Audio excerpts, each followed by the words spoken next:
And now shifting focus to the Middle East, Saudi Arabia's national airline has signed a deal with European plane maker Airbus in the largest deal ever in the country's aviation history. Their airline has placed a hefty order for 105 planes, reportedly worth $19 billion. Now, this comes just months after Airbus' American rival Boeing had been tipped that it would, in fact, win more Saudi business. However, Boeing has been making headlines for all the wrong reasons. Our next report goes inside the competition between the two plane makers and how Airbus came out on top.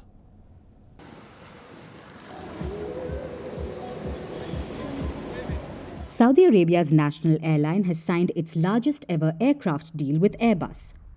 Saudia Airlines has placed a hefty order for 105 planes, which marks a bounce back for the French plane maker just months after its American rival Boeing had been tipped to win more Saudi business. Saudia Group, the parent company of Saudi Arabia's national airline and its budget carrier flyadeal, says this is the biggest deal in the country's aviation history. The group's Director General Ibrahim Al-Omar says the first planes would be delivered in the first quarter of 2026.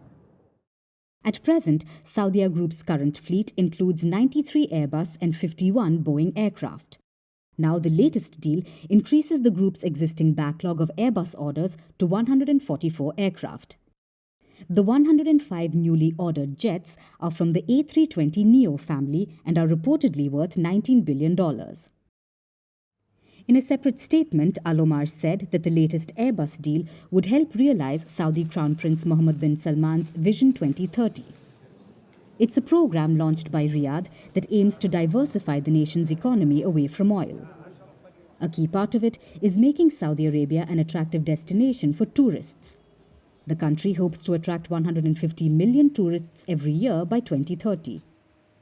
Al-Omar says his group is increasing flights and seat capacity for more than 100 existing destinations across 4 continents, which will ultimately boost the Saudi Kingdom's tourism sector and meet growing demand. This comes as Saudi Arabia plans to become a new regional aviation hub. In March, Saudi Crown Prince Mohammed bin Salman launched a new national airline called Riyadh Air. And last year, he announced plans to transform the Riyadh airport into a 6-runway hub. The latest deal between Saudia Group and Airbus comes as bad news for the French aircraft maker's US rival Boeing. In November last year, Riyadh Air said it was weeks away from placing a large order reportedly involving the Boeing 737 MAX. But months later, no such order has surfaced, and instead, all the spotlight is on Airbus. Boeing has also been facing backlash over a series of safety failures, including a mid-air blowout of part of a plane's fuselage. This prompted several probes into Boeing's practices and an executive shakeup.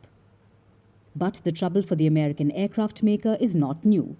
It has been struggling for 6 years, ever since its 737 MAX aircraft fatally crashed in 2018 and 2019. This resulted in a 20-month grounding of Boeing's best-selling plane, after which the COVID-19 pandemic added to more of its losses. Since 2019, Boeing has reportedly adjusted losses of more than $31 billion, and its stock prices plummeted by almost 28% since the beginning of this year. It has a backlog of orders for more than 5,600 commercial jets worth $529 billion. The plane maker is unable to manufacture planes on time as it's trying to resolve its quality issues. And now, with losing business in Saudi Arabia to Airbus, it seems like Boeing's flight has been further delayed. From impeachments to inaugurations, if it's a political story, we are on the scene. The race for the White House is heating up. We're beating Biden. How dare he say that? If it's breaking news, we're live with the latest coverage. From the White House, the State Department, and Capitol Hill, we know the issues, but above all, we know the players to bring you the latest in-depth analysis on all the key stories that we're covering. I'm Eric Ham. Join me from Washington here on Firstpost America.